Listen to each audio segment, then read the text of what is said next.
On a November dawn, years before he retired, razor-cold mist drifted across Arlington and clung to marble like breath on glass. Trey Nakamura stood unwavering before the tomb, his boots clicking in perfect rhythm.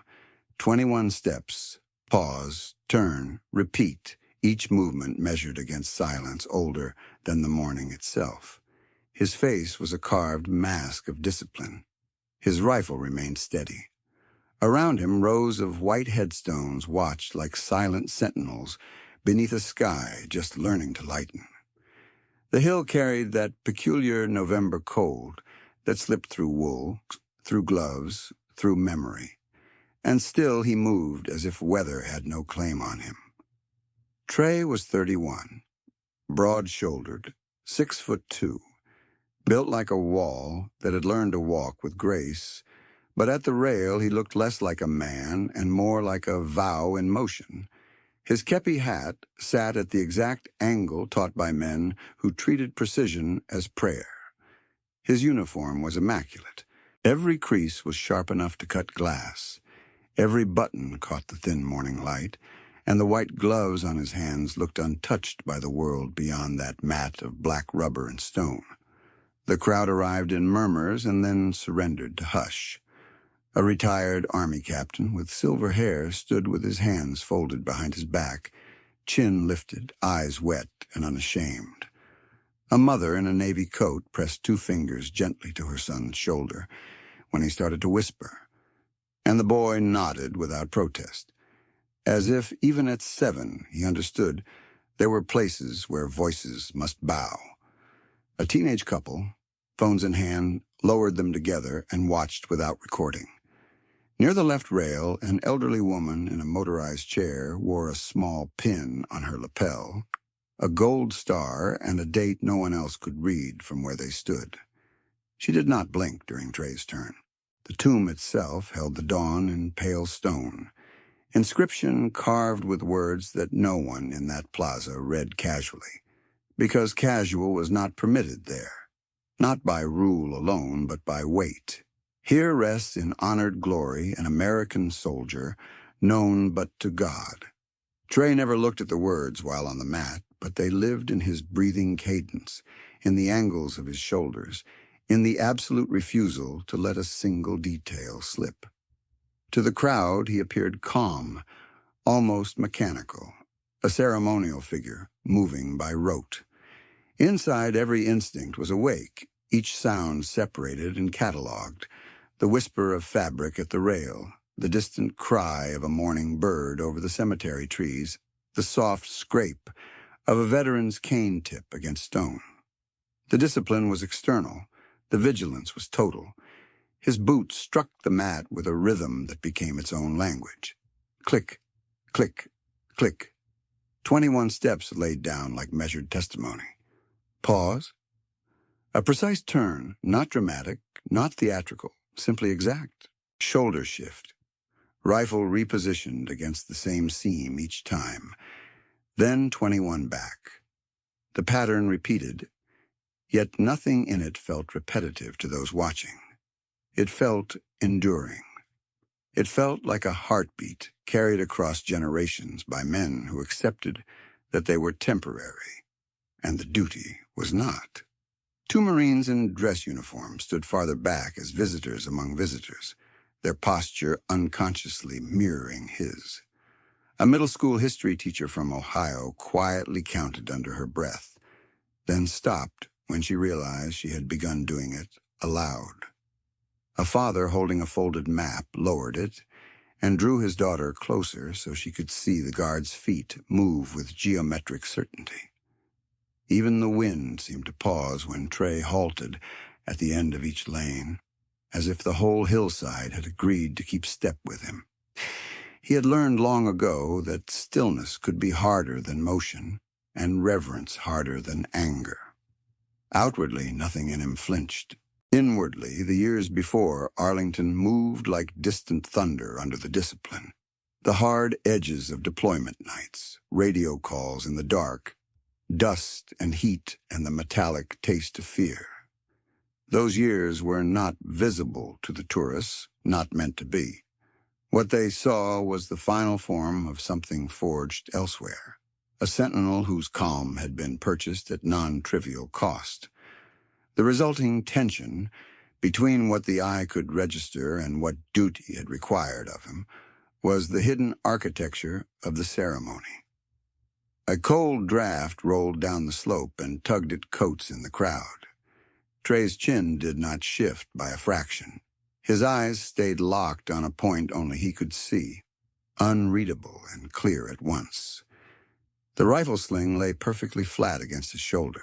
His jaw was relaxed, not clenched, a detail only another trained observer would notice. His breathing remained measured, deep enough to stabilize, quiet enough to disappear. If anyone in that gathering had doubted that ritual could carry force, they doubted it for only a few seconds before the cadence corrected them. By the second pass of the hour, sunlight began filtering through the mist in thin gold bands, striking the marble crypt and then the brass on his uniform, then fading as clouds shifted over the Potomac. The changing light made the scene look almost painted, but nothing about Trey was ornamental. He had served as an active guard in the 3rd Infantry, the old guard, and every inch of him reflected institutional memory held in muscle and habit. The crowd sensed that even those with no military background, because precision this complete has moral gravity, it tells you a standard exists whether or not you had ever considered one. A young veteran with a prosthetic leg stood near the center rail, cap in both hands, thumb tracing the edge of an old unit patch sewn above the brim. He watched Trey for several cycles, then whispered, barely audible, "That's how you keep faith." No one answered him. No one needed to. Across from him, a pair of high school students who had arrived laughing went silent in stages, one sentence at a time, until they stood with straight backs and lowered eyes, transformed not by instruction, but by exposure to a discipline that demanded no explanation. Trey reached the north end of the mat, halted, executed the turn with blade-clean economy, and began the return. The cadence drew a line through the morning and held it. Rain from the previous night still clung in small droplets to the railings and reflected pale light like tiny metals pinned to steel. Farther down the hill, the white markers stretched in ordered rows beyond what the eye could track without losing count, each one a name, a date, a fragment of national memory made stone. The tomb stood among them not as a monument to one life, but as a promise to all lives given without witness. He did not perform for the crowd, yet the crowd received the performance of a higher idea, that remembrance was an active duty, not a mood, and that honor could be practiced as deliberately as drill. A grandmother in a wool scarf lifted her grandson so he could see over the rail. The boy asked, quietly, why the guard kept walking the same path. She answered in a whisper shaped by reverence, "So we don't forget." Trey heard her without appearing to hear. His pace never varied. There was a thin scar beneath his uniform along his left ribs, unseen there, remembered always. There were names inside him that rose with every turn and settled with every pause. There was one name in particular, carried like a second heartbeat, that had guided him to this mat and kept him steady when fatigue, weather, and private grief pressed at the edges of concentration. What the tourist witnessed was ceremony. What he carried was covenant. This dynamic, the union of public ritual and private oath, made each step feel both ancient and immediate. The ceremony did not ask for applause, and none came. It asked for witness. It received it from veterans in worn jackets, from children who held still longer than their age usually allowed, from visitors who had planned a brief stop and found themselves rooted in place. Even the distant city noise seemed to soften at the crest of the hill. The world beyond Arlington continued with traffic lights and delivery schedules and ordinary impatience. But on that black mat before white marble, time moved by another measure. When Trey completed another cycle and paused, shoulders square, chin level, rifle precise against his frame, the hush deepened rather than broke. The sacred and the civic stood in one frame, a soldier in perfect control, a nation remembering through him. Years later, after retirement, under fluorescent lights and rain-specked windows miles away, that same discipline would be tested in a setting built for speed rather than reverence.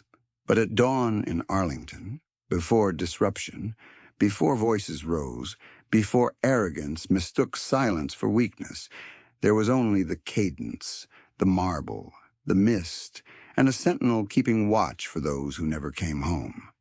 Hours later, under fluorescent light and a leaking gray sky, rain ticked against the broad windows of Cedar Hill Market in suburban Virginia, while Veterans Day shoppers steered carts through stacked cranberries and discount signs. The ceiling speakers crackled once, then steadied, and the first clear notes of taps floated over the produce section, soft at first, then unmistakable, turning chatter into silence aisle by aisle, as if someone had dimmed the room from the inside. Derek Sloan did not pause long enough to hear the second phrase. He stepped out from beside a holiday end cap in a tailored charcoal suit that fit like armor and caught the camera lights riding his shoulders. Platinum cufflinks flashed when he slashed one hand toward the nearest employee and said, sharp enough to carry into frozen foods, "Cut that funeral noise, we're selling produce."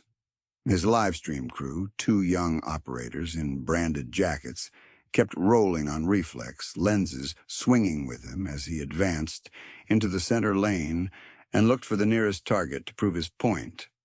He found Master Sergeant Eli Boone first, retired, seated in his wheelchair near a pallet of bottled water, and 9-year-old Lila beside him with a folded flag held carefully against her chest as if it were made of glass.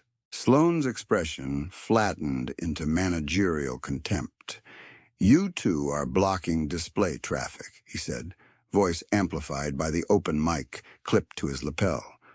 "Move this set up now." Boone tried to straighten, one hand lifting by old instinct toward a salute he no longer held for long, and Lila's fingers tightened around the flag until her knuckles whitened. The music overhead kept playing. 3 lanes over, a cashier stopped mid-scan with a carton of eggs in both hands. At the bakery island, an elderly couple wearing veteran pins turned together without speaking. 2 high school boys who had been half laughing over an energy drink set their phones down flat on the shelf and stared. A father, balancing a toddler on one hip, pulled his cart close and stood still. An off-duty nurse in Navy scrubs, badge clipped to her pocket, looked from Boone to Sloan and took one measured step forward, then stopped when she saw the camera crew angle for confrontation. Near aisle 7, in a plain dark jacket and jeans that concealed the breadth of his frame, but not the discipline in how he stood, Trey Nakamura lifted his head 1 degree and listened. He did not move toward Sloan yet. He did not need to. To everyone else, he looked like another customer waiting for the music to end, another broad-shouldered man with cropped hair and unreadable eyes in a store designed for haste and habit. What none of them could have guessed was that he had spent years in a place where silence carried the weight of nations, and years before that in places where the wrong movement in a crowded space turned into catastrophe in seconds. Sloan saw none of that. He saw a schedule behind, a live stream audience climbing, and an older man in a wheelchair interrupting his promotional flow. He jabbed a finger toward the side aisle. "I said move," he snapped, then waved at an assistant manager who stood frozen near a display of pies. "You, fix this." The assistant manager opened his mouth, closed it, glanced at Boone's rank pin, and looked down at his shoes. Taps reached the phrase every veteran in the room knew in their bones. Boone's lower lip trembled once and steadied. By 2:17 that afternoon, the rain had thickened against the roof panels, a steady drumming that wrapped the building like distant artillery, and the store's air smelled of oranges, damp coats, and floor cleaner.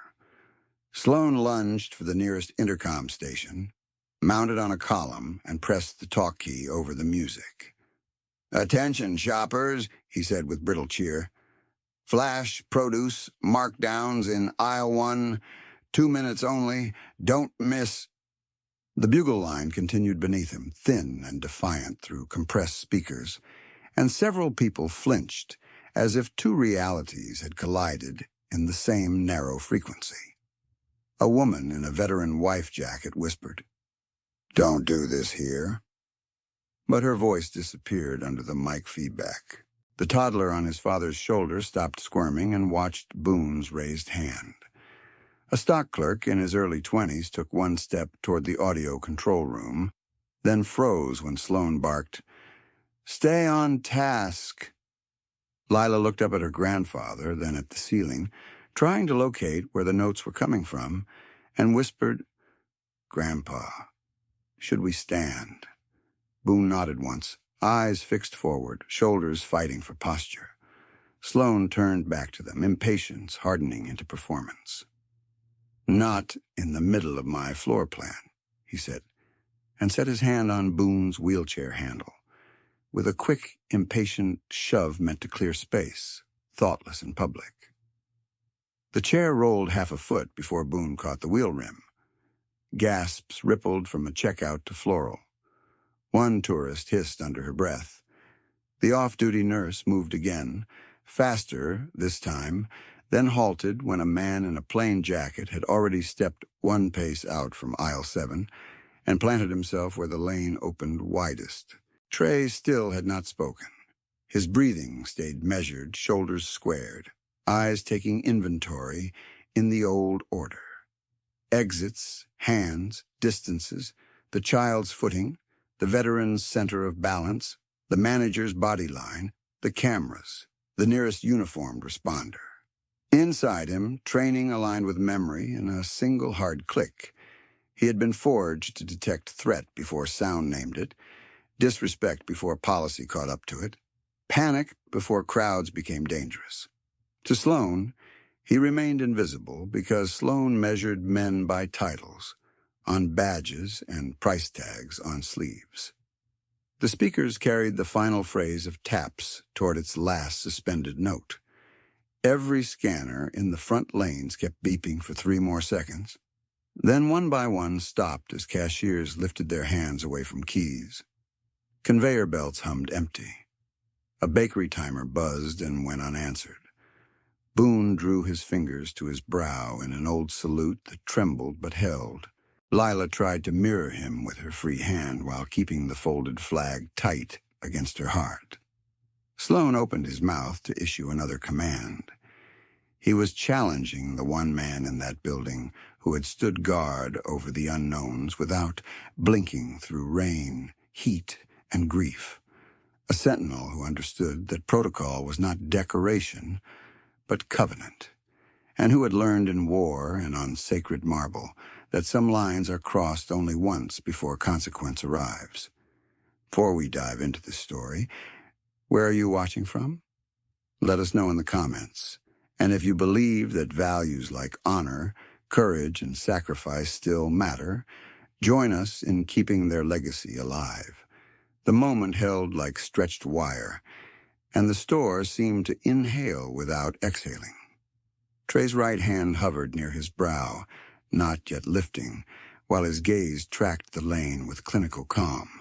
The camera operators sensed a turn in the room and kept filming, one backing up to widen the frame, the other pushing in toward Sloan's jawline and Boone's raised salute, both too young to recognize the ceremony, playing out in front of their lens and too trained in content capture to lower their rigs. To understand why Trey remained so still in that instant, you had to see the world as he saw it. not as a grocery floor with produce margins and seasonal signage, but as a field of responsibilities, layered one atop another. The elderly couple by dairy were witnesses. The nurse was a potential aid point. The father with the toddler was a vulnerability to shield if movement surged. The high school boys at the end cap were uncertain variables, rigid now, but one panic reflex away from bolt behavior. Boone and Lila were the moral center, fixed points in the chaos. Sloan, microphone hot and hand still near the wheelchair grip, was the disruptive force that believed volume was authority. Trey's posture revealed nothing, yet his awareness moved fast. The left shoulder of Sloan's suit had darkened from rain, where he had sprinted in from the loading zone before his live stream, droplets still glinting under aisle lights like tiny shards. The platinum cufflink on his right wrist had a scratch, fresh, likely from brushing the steel cart rail during his rush down produce. His shoes were expensive and unworn enough to squeak on tile. He had the confident restlessness of a man accustomed to rooms rearranging around his deadlines. A few feet away, Boone's wheelchair bore old unit decals along the side panel, edges faded by years and weather. One sticker carried the outline of a helicopter and a date from long before Lila was born. The folded flag in Lila's arms was tight, corners exact. She held it with both forearms the way someone had taught her, carefully, reverently, and repeatedly. Her coat sleeve had a stitched name patch in small letters, Lila. Near her boot toe, a drop of water from someone's umbrella struck tile and spread into a tiny dark star. The note of taps faded into static and then silence. No one moved to restart store music. Sloan seized the gap. "We are not doing this drama in my aisles," he said, voice thinner now that the bugle had ended. He glanced at Trey for the first time with quick irritation, dismissing him in less than a heartbeat. "Sir, if you're not buying, step aside. You're blocking throughput." The phrase sounded rehearsed, one he used when he wanted bodies to behave like inventory. Behind him, an assistant manager whispered, "Derek, maybe we should just—" and stopped when Sloan cut him off with a raised palm. Trey gave no answer yet. He looked past Sloan to Boone and Lila, confirming both were stable, then to the nearest employee radio clipped at a cashier's belt, then up to the black dome security camera above lane 3. A timeline built itself in his mind. Contact, witness set, audio record, intervention window. In combat years earlier, that same cognition had kept men alive during extraction, under mortar fire. At Arlington, it had kept ceremony pure under weather, hecklers, and the relentless drag of fatigue.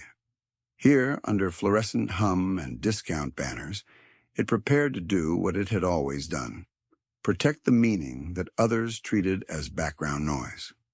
3 days earlier, Trey had stopped at this same store for coffee filters and noticed a small Veterans Day display by customer service, a folded card listing service branch discounts, and a tiny speaker test playing patriotic instrumentals at low volume.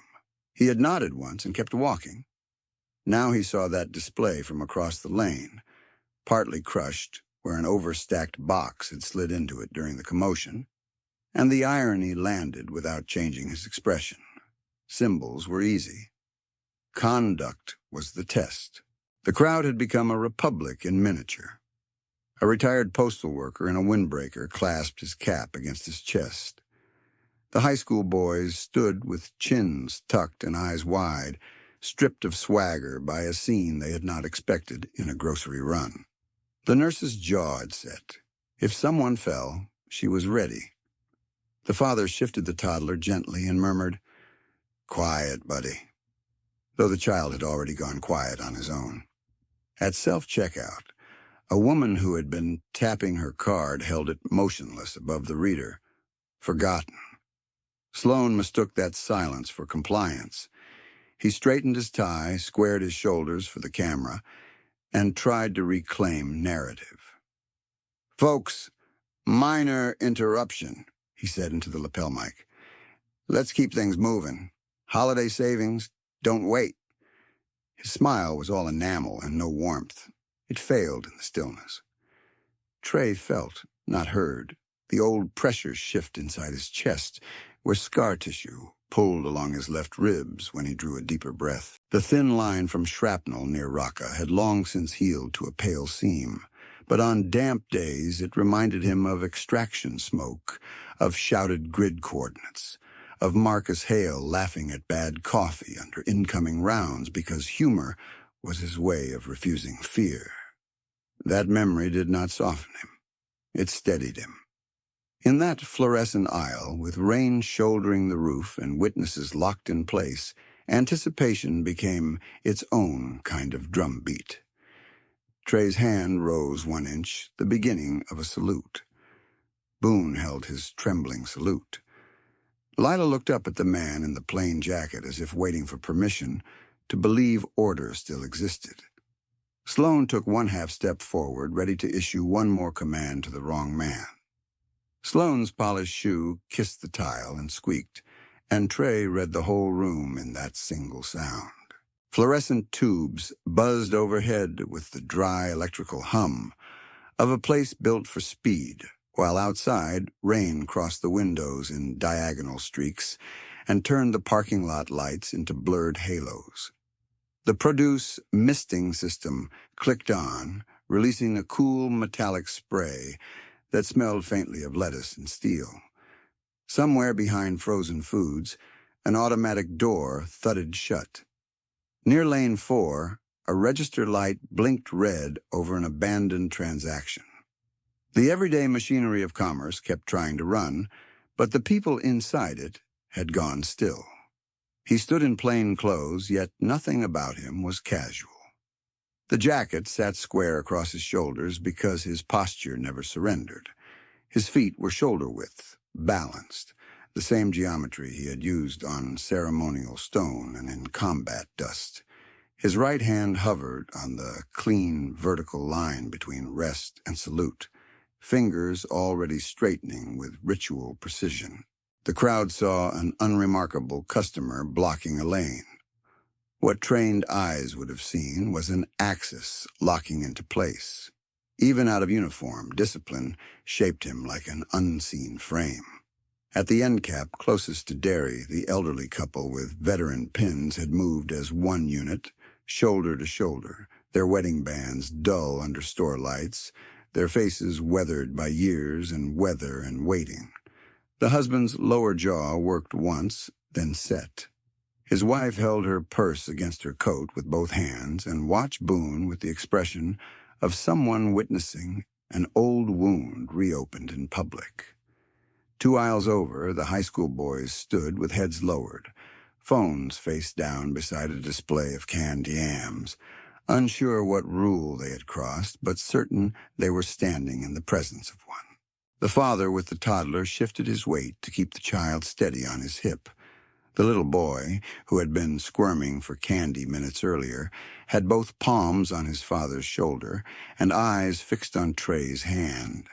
The nurse in navy scrubs had planted one sneaker behind the other, knees soft, ready to move if Boone slipped, her badge swinging once and then settling. Boone's wheelchair stood just off center lane, one tire turned slightly from Sloan's shove. His old hands trembled at the edge of effort, but his salute held, fingers touching brow by force of habit, older than pain. Lila mirrored him imperfectly with her free hand, 9-year-old wrist wavering, the folded flag tight against her chest. She had rain-dark curls at her collar and a red thread loose from her coat cuff. She did not understand corporate hierarchy, camera strategy, or live stream optics. She understood only that a song had played, her grandfather had tried to rise, and grown men were testing whether memory could be pushed aside like a display palette. Sloan kept his chin lifted toward his camera angle, cufflink catching the light like a tiny blade. He looked expensive in a way that advertised itself. Tailored charcoal wool, polished shoes, watch face gleaming under the cuff. Trey had seen men dressed like that in embassy corridors and headquarters briefings, men who believed control began and ended with who signed the memo. Arlington had trained him otherwise. There, authority was measured in restraint, in fidelity to protocol under weather and grief and provocation, in the ability to stand inside silence and not reach for attention. Here, in aisle lighting and sale signage, he felt the same old division he had carried for years. Sacred duty against public impatience, memory against throughput, honor against convenience. In his mind, the fluorescent ceiling above Cedar Hill folded into a November sky over Arlington. White headstones returned in ordered ranks, rising and falling with the contours of the hill like disciplined formations at eternal rest. The tomb's marble had held dawn light in pale gold that morning, and the air on the plaza had cut clean through wool as if to remind every witness that reverence had temperature, texture, cost. He remembered the rail cold beneath a child's fingers. He remembered a veteran with a prosthetic leg standing without complaint through 2 full cycles. He remembered the whisper of a grandmother saying, "So we don't forget," and the way those words had settled into the cadence of his steps. 21 steps, pause, turn, repeat. Not choreography, covenant. The inventory of his uniform rose in him with near liturgical clarity. Kepi hat angled to regulation, chin strap seated, brass checked and rechecked until each piece returned light like a signal fire. Coat seams exact, trousers bloused clean over heels, white gloves pristine, rifle stock aligned to the same measured point at every shoulder shift. He had polished boots to a mirror shine under dim barracks lights and inspected each line until dawn because no slackness was private on that mat. A single loose thread was not cosmetic failure. It was broken trust. Even now, in denim and a dark jacket, he could feel the phantom weight of the M14 and the discipline of the manual etched into muscle memory deeper than language. Sloan spoke again, trying to restart momentum. "Last call on aisle 1 markdown," he said into the live microphone, voice bright and brittle. "Let's go, people." No one moved. The words went out across his stream and died in the aisle like sparks in rain. Behind him, one of the young camera operators glanced from Sloan to Trey and lowered the rig by an inch, uncertain for the first time whether he was filming a management segment or a public record. Trey's breathing deepened, and with it came the older map of where that breath had been forged. First tour, Helmand Province, 2014. Heat like a physical wall, rotor wash and dust, long patrols where silence meant survival, and every doorway demanded a decision with non-trivial consequence.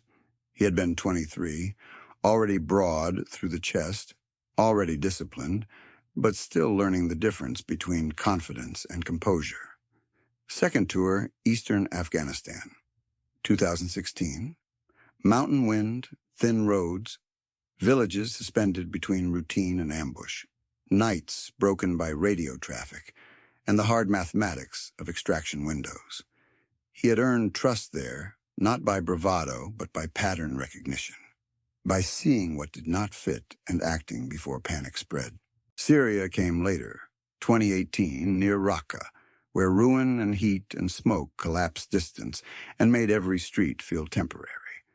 The Bronze Star with Valor Citation would eventually reduce those months to formal language and dates.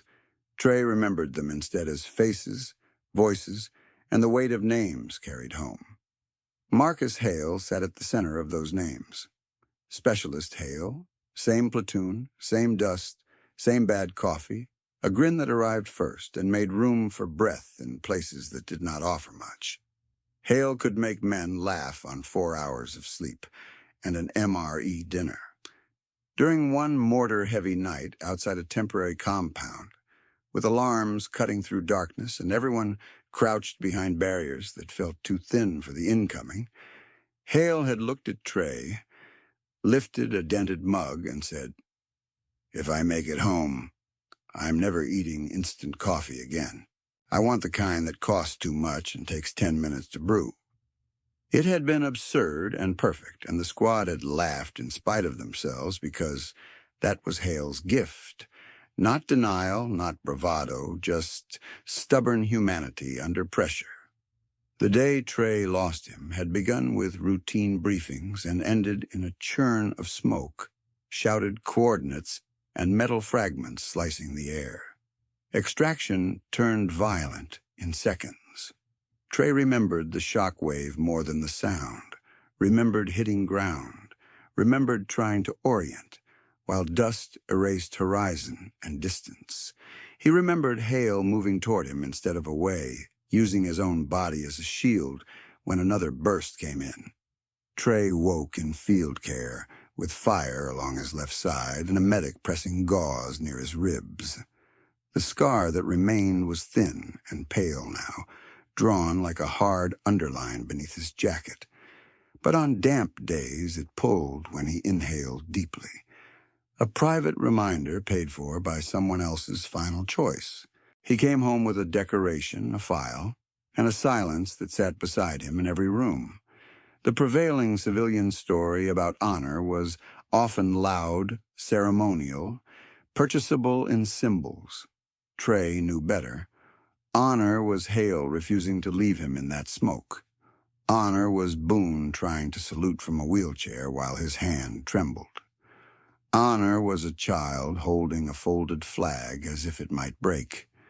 When his active combat years ended, he requested assignment to the 3rd Infantry Regiment, the Old Guard, not for prestige and never for spectacle. He asked for the tomb because it was the one place where his grief could be transformed into discipline without being diluted by explanation. At Arlington, he did not have to translate loss into small talk.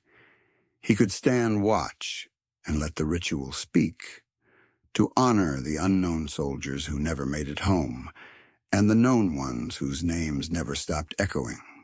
Training at the tomb refined what war had forged. He learned that stillness under provocation required more strength than argument.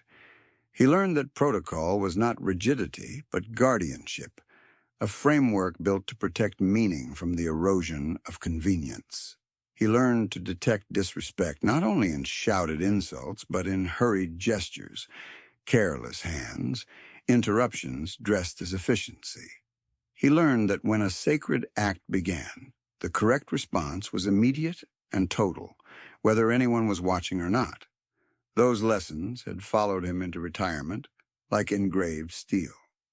By late afternoon now, with rain still drumming overhead, Cedar Hill Market had become an accidental assembly of witnesses. The assistant manager near the pies had stopped pretending to straighten labels and stood with both hands at his sides. A stock clerk at the freezer doors removed his cap and held it against his chest without being told. The woman at self-checkout set her card down and turned fully toward Boone. Even the toddler, sensing the weight around him in the way children do before language catches up, rested his cheek on his father's shoulder and went silent. Sloan mistook that silence again. "Sir," he said to Trey, irritation sharpening each syllable. "Step out of my traffic lane. Now." He took another half-step, reaching with that same managerial hand that had already shoved once, trying to reclaim command by proximity. Trey saw the reach, saw Boone's wheels still canted from impact, saw Lila's eyes flick between men, and felt every layer of his life align into one narrow line of action. His hand rose the final inches to his brow, fingers locked, palm angled exact. The salute was clean, unhurried, unmistakable. The aisle seemed to draw taut around it. He did not raise his voice because force was not volume. He drew breath through old scar tissue, through old memory, through the discipline of marble mornings, and prepared to speak the sentence that would divide the day into before and after. Sloan had built his career on moments exactly like this, or so he believed. A room full of employees, cameras live, a minor disruption he could crush and recast as leadership. Years before Cedar Hill Market, he had started in regional logistics, where he learned to speak in percentages and deadlines, and where he discovered that executives above him rewarded visible control more than quiet competence. He rose fast by turning every store walk into theater. He corrected shelf tags in front of cashiers, called out stock delays over open radios, and sent recap emails before his car left the lot, each note copied to higher ranks with performance metrics highlighted in bold. Staff learned to fear the click of his dress shoes more than any quarterly audit. He called it accountability. Most people who worked under him called it humiliation when he was not in earshot. By the fall of that Veterans Day, he had become Regional Operations Director, with enough authority to shift managers across districts and enough ego to confuse title with moral license.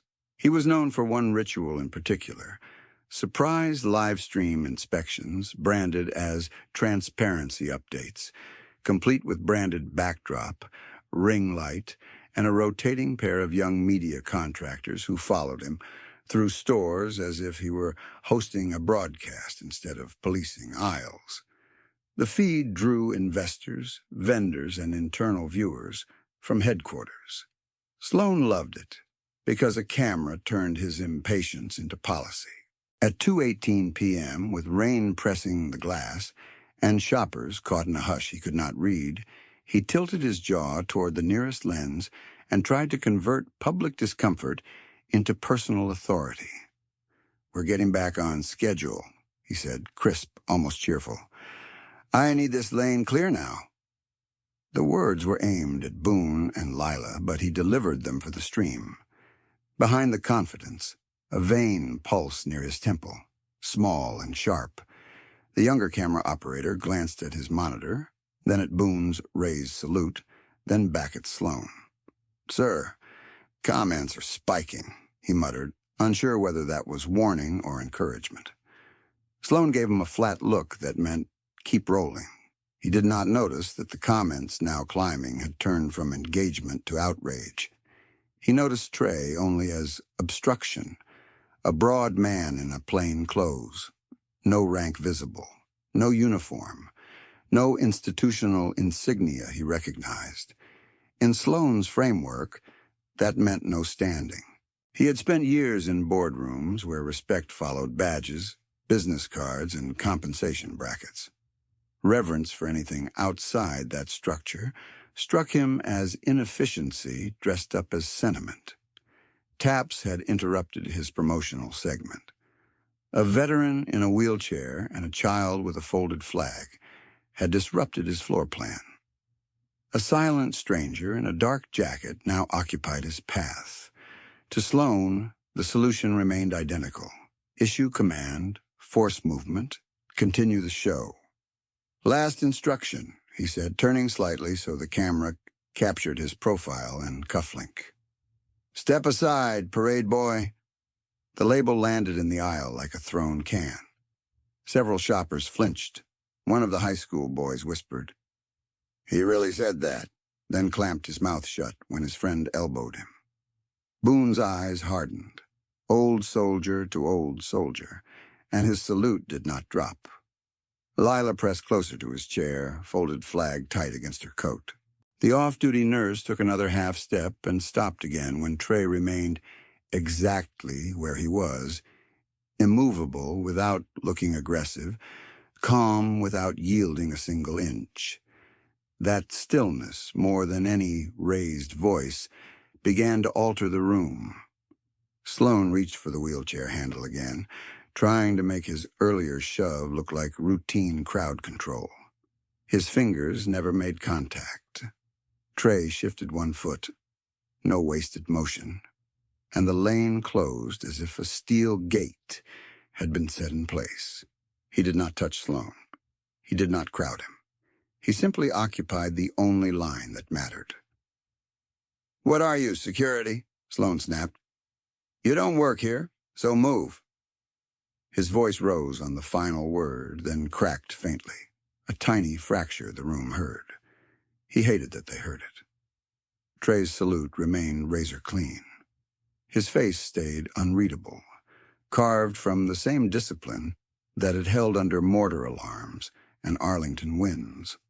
To the crowd, he looked like a statue that had chosen a side. Inside him, calculations ran fast and precise. Distance to Boone, 4 feet. Distance to Lila, 5. Sloan's dominant hand, right, still forward. Camera lines 2 active, both recording audio. Security dome above lane 3, likely capturing full angle. Store staff, frozen but attentive. Civilian risk, low unless panic started. Moral risk, immediate and non-trivial. He could feel the pull along his left ribs where old scar tissue tightened on deep breath.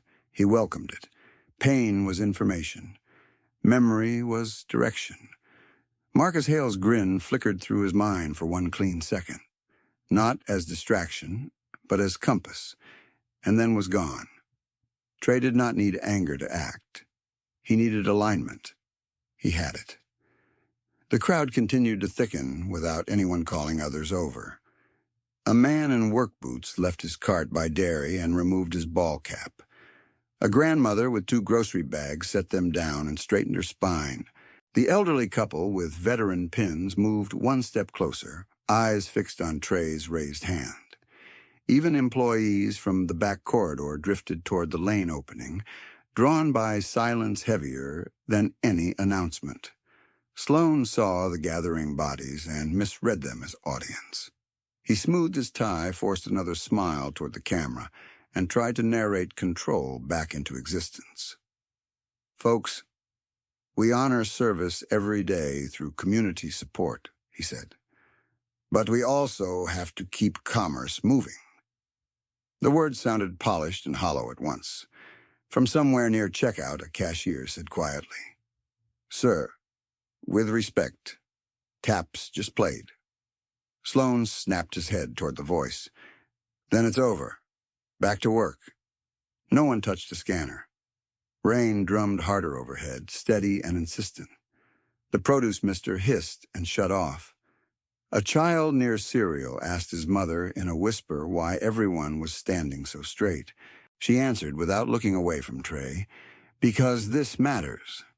Sloan's confidence, once an unbroken surface, showed a second crack. He did not understand why the room had stopped obeying obvious incentives. Discounts were posted, lanes were open, directives were clear. Yet the social machinery he trusted had seized in front of him because he had crossed a line he did not believe existed. His fatal assumption had never been merely that Trey was ordinary. It was deeper. He assumed reverence was optional in public life, that memory could be paused for throughput, that anyone who insisted otherwise was performing nostalgia. He had built status on that assumption. In aisle 7, it failed all at once. Trey's salute stayed fixed, razor straight and unbroken, as he made a minute, protocol-clean adjustment through his shoulders to lock fully into attention without dropping his hand. The movement was small and ceremonial, and it carried the force of a gavel strike. Sloan opened his mouth to speak over him again. He stopped because Trey finally met his eyes fully. Those eyes were not theatrical, not heated, not pleading. They were clear, disciplined, and absolute, the gaze of a man trained to stand between violation and the people it would harm. Sloan had stared down junior managers, union reps, and district vice presidents. None of that prepared him for a stare that did not seek permission. A hush rolled outward through the market, aisle to aisle, until even the refrigeration fan seemed quieter. One of the camera operators lowered his rig to chest level, no longer sure he had the right to frame what came next. The other kept filming with shaking hands. By 2:19 p.m., every major checkout lane had stalled completely. A conveyor belt idled with a loaf of bread and a bouquet of carnations halfway across rubber slats. The father with the toddler set the child down. The boy stood at his leg and copied Boone's posture in miniature, shoulders back, chin up. Lila noticed and straightened too, flag still secured against her heart. Trey heard all of it. Rain, compressors, breath, fabric, the faint electronic tick from Sloane's live microphone. His pulse stayed steady, shoulders square, jaw relaxed, knees unlocked for balance. Every muscle coiled, not for violence, but for control. He had learned at the tomb that control was duty in visible form. He had learned in war that losing control spread danger faster than fire. In this fluorescent aisle, those teachings braided into one unbroken line. Sloane took one small step backward, then corrected himself with a forward lean, as if to erase the retreat. "Don't grandstand," he said, but the command had lost weight. It sounded like request. Trey did not move toward him. He did not need to. The authority in the lane had already shifted, not by rank insignia, not by corporate title, but by moral gravity recognized in real time by veterans, teenagers, parents, workers, and children who all understood, suddenly and together, that they were witnessing a test of what a country remembers when it is inconvenient. Boone's salute trembled harder. Trey saw the strain and marked the seconds. Lila's lips moved in a silent count. She had probably learned at memorial ceremonies, trying to hold the moment correctly. The nurse watched Boone's shoulder and prepared to support him if it dropped. The assistant manager near Pies quietly removed his store-badged lanyard and held it in both hands, as if stripping away roll to stand simply as witness. Sloane glanced at the dome camera, then at his operators, then at the ring of faces around him. For the first time since he entered the lane, he looked like a man hearing his own words from outside himself and not liking their echo. Trey drew one controlled breath, feeling the old scar pull, feeling memory settle, feeling duty narrow to a single sentence. He parted his lips to speak, and the entire store leaned into the silence. "When tap sounds, America stands." The sentence left Trey Nakamura in a low, level voice, not loud, not theatrical, the kind of voice that never needed to chase attention because it carried its own authority. His salute locked into full extension at his brow, wrist straight, fingertips exact, and the gesture cut through fluorescent hum like a blade through canvas. For one suspended beat, nobody breathed. Then the store answered him. Boone's trembling hand steadied as if a wire had tightened through his spine. Lila drew her shoulders back and held the folded flag higher against her chest. The elderly couple by dairy came to attention, as far as age would allow, bodies fragile, but posture fierce. The father near checkout set both feet square and lifted his free hand to his brow while his toddler pressed against his leg and stared upward, wide-eyed and silent. The off-duty nurse stood straight, chin level, eyes bright with unshed tears she refused to wipe away. Cashiers in half-zip store fleeces stopped mid-task and faced the lane. 2 stock clerks removed their caps. One of the high school boys, uncertain for a fraction of a second, mirrored the others and stood still with his hands at his sides, phone forgotten on canned goods. The crowd froze, but it was not fear now. It was recognition. Sloane blinked at the wall of bodies that no longer moved for him. His mouth opened, then closed, then opened again as if language had abandoned him in front of his own camera. The lapel mic picked up a thin exhale and a clipped, "This is a grocery store," before his words died under the weight of 50 people refusing to break posture. Even the conveyor belt seemed to lose urgency, humming in place with unattended bread, flowers, and milk lined up like offerings no one was ready to claim. One camera operator lowered his rig completely and stood at attention without asking permission. The other kept filming from instinct, but his hands shook and the frame drifted from Sloane's cufflinks to Trey's salute, then to Boone, then to Lila's folded flag. On the livestream feed, comments flooded so quickly they blurred into a single, vertical storm. The assistant manager near the pie display looked down at his radio, pressed transmit with a thumb that trembled, and said quietly, "Code conduct. Front lanes. Need district and legal now." It was the first command in the building that sounded worthy of the moment. Sloane took one step to the side, trying to recover a lane, trying to reclaim narrative through movement. Trey did not track him with his eyes. He held the salute, gaze fixed over Sloane's shoulder, exactly as he had done on Marble at Arlington when tourists whispered and weather pushed and time pressed. Stillness became pressure. Pressure became verdict. 30 seconds after Trey spoke, a woman near Floral began to cry without sound, one hand over her mouth, the other at her heart. 40 seconds in, the red register light at lane 4 continued blinking over an untouched scanner, the tiny pulse of ordinary commerce stranded inside a ceremony no one had planned but everyone understood. At 50 seconds, Sloane tried to reach for his mic pack as if muting it could erase what had already gone out live. He missed the clip twice. Then a voice from the back of the crowd, deep and clipped by command cadence, broke the silence without breaking the reverence. "Stand down, Mr. Sloane." People parted almost instantly. A tall man in a dark wool overcoat stepped into the center lane from the pharmacy corridor, gray at the temples, shoulders squared with old habit, Veterans Day memorial ribbon still pinned to his lapel.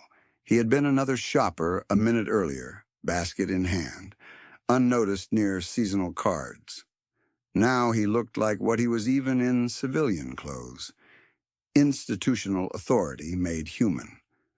Brigadier General Nathan Harper stopped 3 paces from Sloane and did not raise his voice. "Hands off that veteran! Hands off that child! And you will not issue another order in this store until this is documented." Sloane turned, startled into a half laugh that did not land. "Sir, with respect, this is an internal retail matter. I'm the regional director here." Harper's eyes never left him. "And I am Brigadier General Nathan Harper, United States Army. I came from a memorial detail 20 minutes ago. I watched you shove a retired master sergeant during taps." The title hit the aisle like a dropped weight. Murmurs rippled and then died. Sloane's posture collapsed a fraction at the shoulders before he forced it back up. "I did not shove anyone. I was moving traffic," Boone answered without lowering his hand. "You put your hand on my chair." His voice was old gravel, steady and unmistakable. "During taps." Lila looked between the men and tightened her hold on the flag. Trey remained in salute, face carved and unreadable, but inside him the tactical map shifted from intervention to containment. Threat had moved from physical contact to accountability chain. Protocol remained. Harper turned his head slightly. "Manager." The store manager, who had been trapped near customer service by shock and hierarchy, hurried into view with a tablet clutched against his chest. "Yes, sir." "Secure all camera feeds from 2:15 forward," Harper said.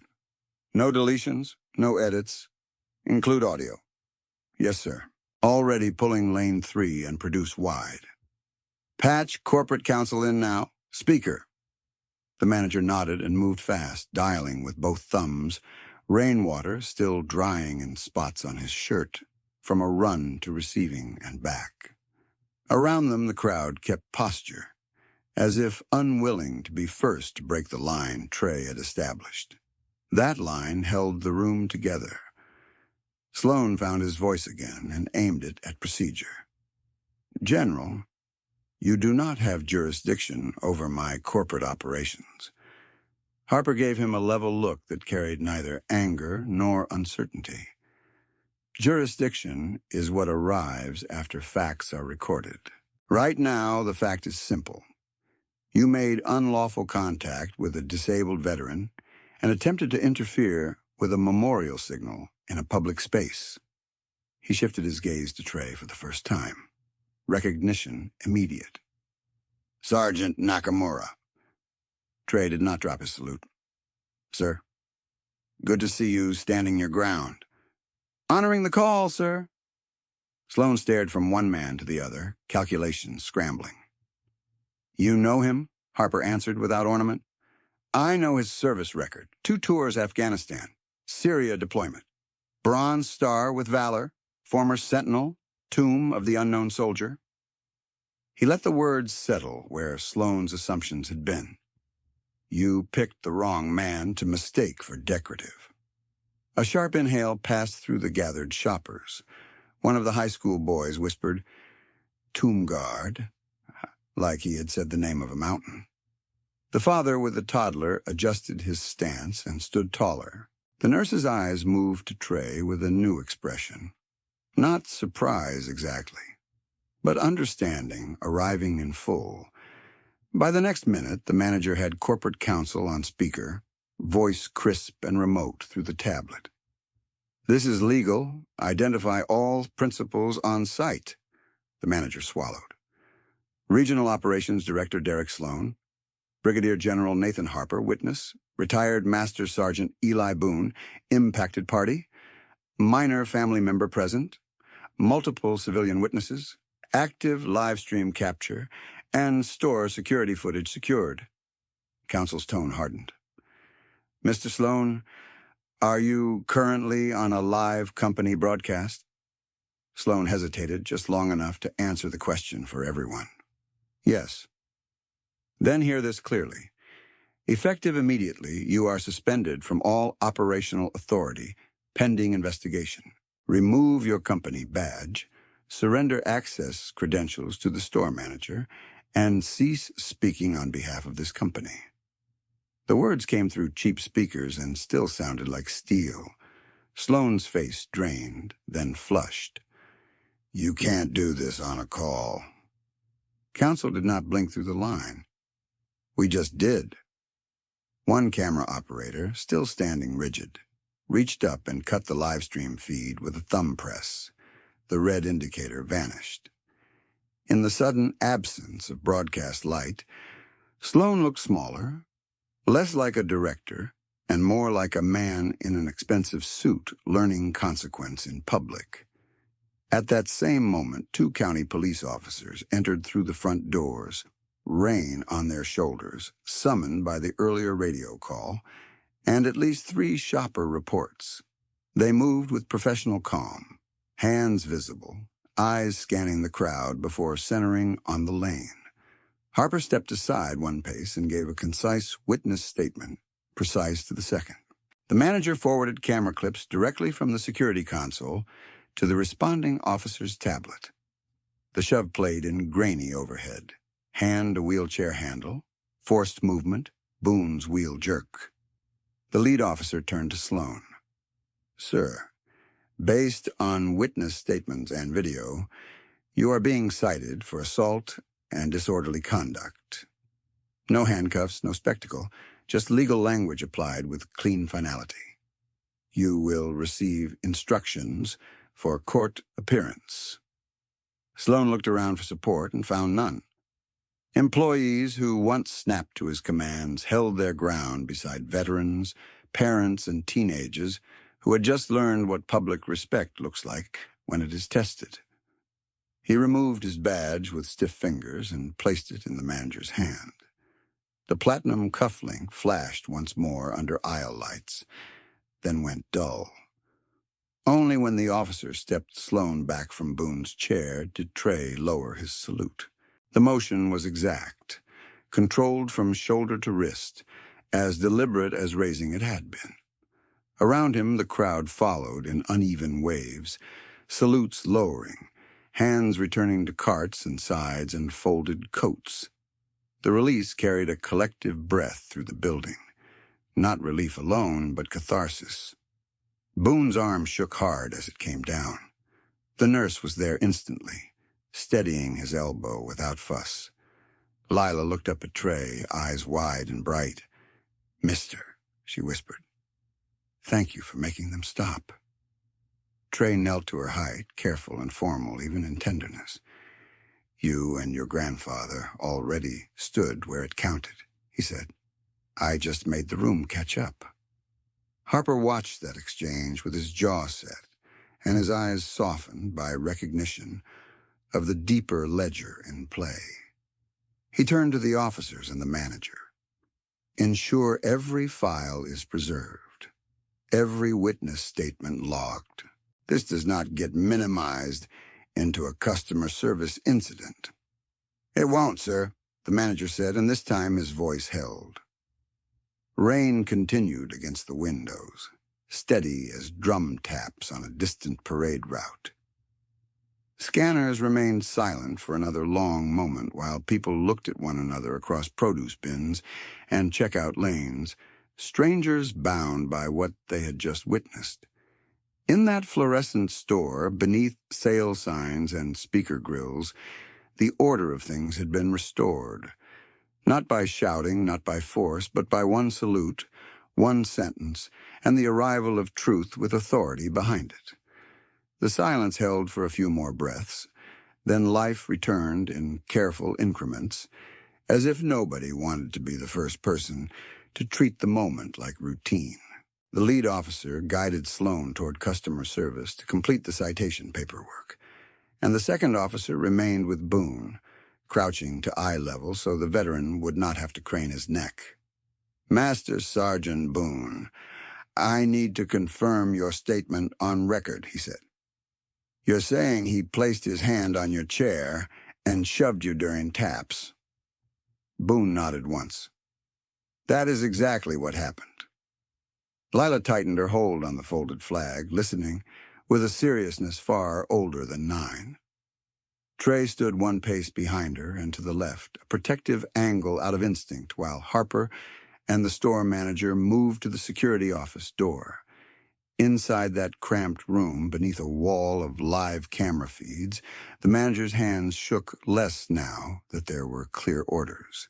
He inserted a fresh evidence drive, exported the overhead lane footage, and read out each timestamp while Harper listened. Lane 3 wide, 1415 through 1428. Produce cam 2.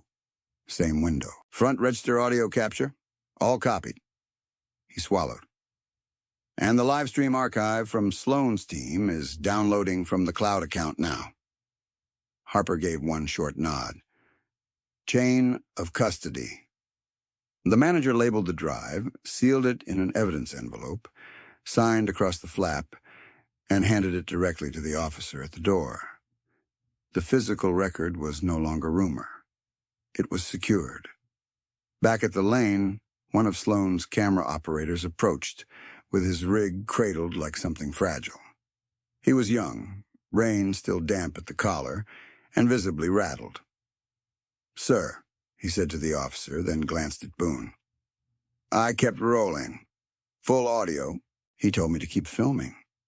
He removed 2 SD cards, slid them into a plastic case, and held it out with both hands. "I don't want this edited." The officer accepted the case and wrote the transfer on his notepad. Name and contact number. The second operator, the one who had lowered his camera first, stepped forward too. "I cut the stream when legal ordered it, but I have local backup files."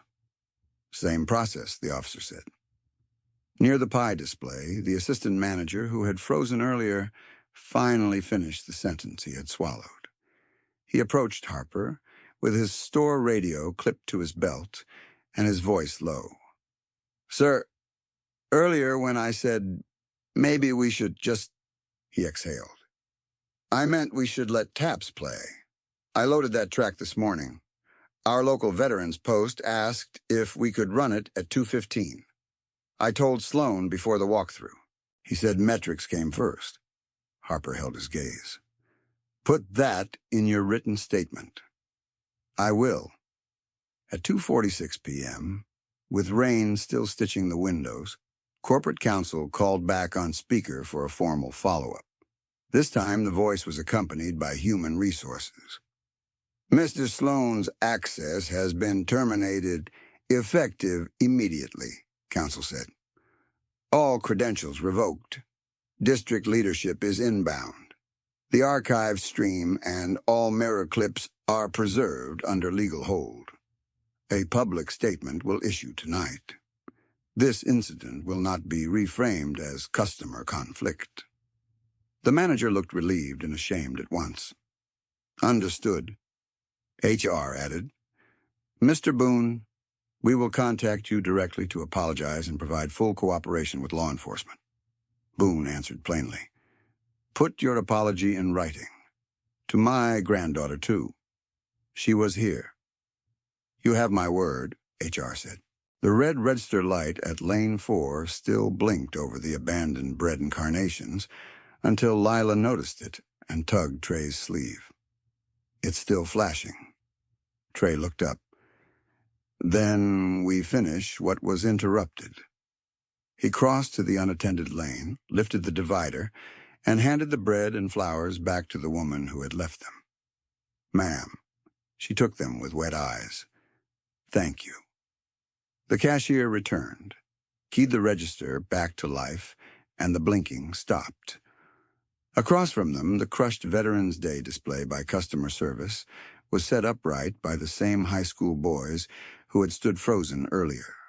They restacked the fallen cards, straightened the small branch signs, and one of them gently dusted off a folded paper reading, Honoring Those Who Served.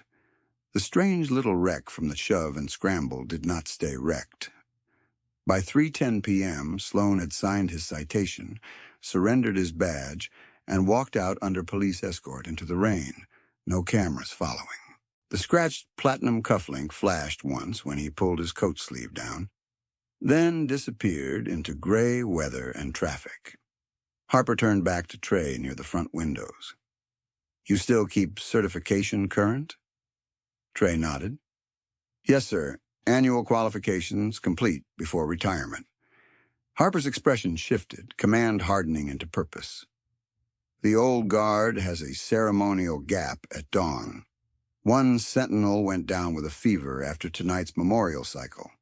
I can request a sanctioned watch assignment under special authorization. You willing? Trey did not answer quickly. He looked at Boone, then Lila, then the folded flag in her arms. Yes, sir. Harper pulled out his phone and made 2 calls in clipped cadence, first to Arlington operations, then to the duty officer for scheduling and uniform issue. Both calls were brief, formal, and decisive. By the time he ended the second, the framework was in place. Report to Arlington processing at 2100, Harper said. Temporary restoration to ceremonial status for dawn cycle, Veterans Day observance extension. Boone and Lila are my guests at the rail. Lila's eyes widened. Grandpa? Boone's voice roughened. We'll be there. That night, the rain finally thinned to mist. In a quiet administrative room at Arlington, Trey signed the temporary duty authorization with the same controlled hand he had raised in the grocery aisle. A sergeant from the regiment logged his credentials, issued him immaculate blues, and placed white gloves on the counter like entrusted instruments. Another NCO checked each seam, each brass point, each line at the shoulders. Good to have you back on the floor, Nakamura, he said. Honored to stand watch, Trey replied. At 4:52 a.m., the hill was all steel blue light and November cold. Headstones ran in disciplined rows through the dimness, pale and endless. The flag stirred above the plaza in a steady wind. Visitors gathered in respectful clusters at the rail. Veterans in old jackets, families with children wrapped in coats, an elderly woman in a chair with a gold star pin. Boone sat near center in his wheelchair, blanket over his knees, spine straight despite the hour. Lila stood beside him, both hands on the rail now, folded flag secured under one arm. Trey stepped onto the mat in full dress blues, every crease sharp enough to cut glass, white gloves pristine, boots polished to a mirror shine, his face unreadable, carved from discipline and memory. The rifle settled against his shoulder with exact geometry, and the world narrowed to cadence. His boots clicked in perfect rhythm. 21 steps, pause, turn, repeat. The sound traveled across marble and cold air, like a metronome for grief, honor, and continuity.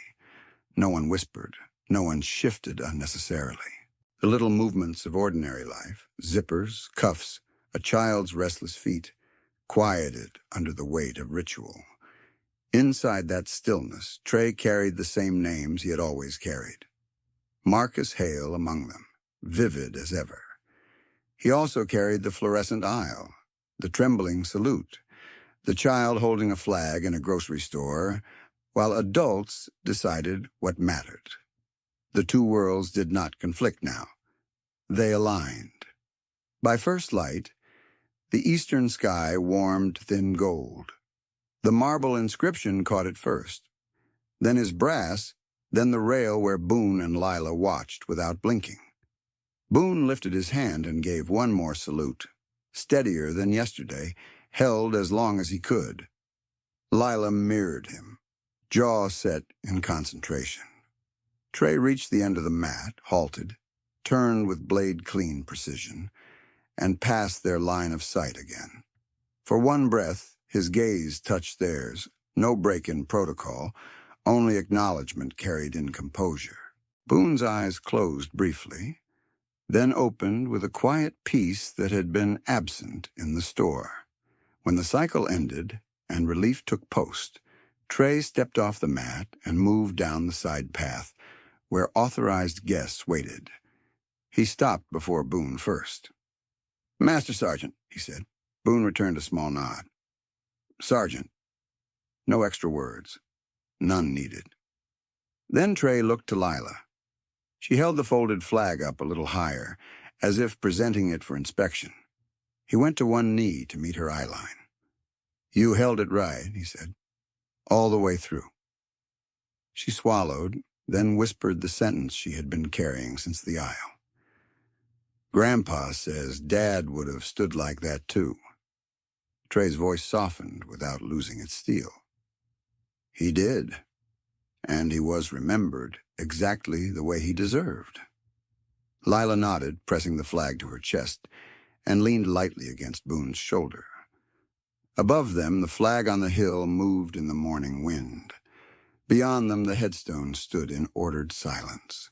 On the mat, another sentinel began the measured walk, boots striking marble in unbroken rhythm, a nation's memory-guarded step by deliberate step.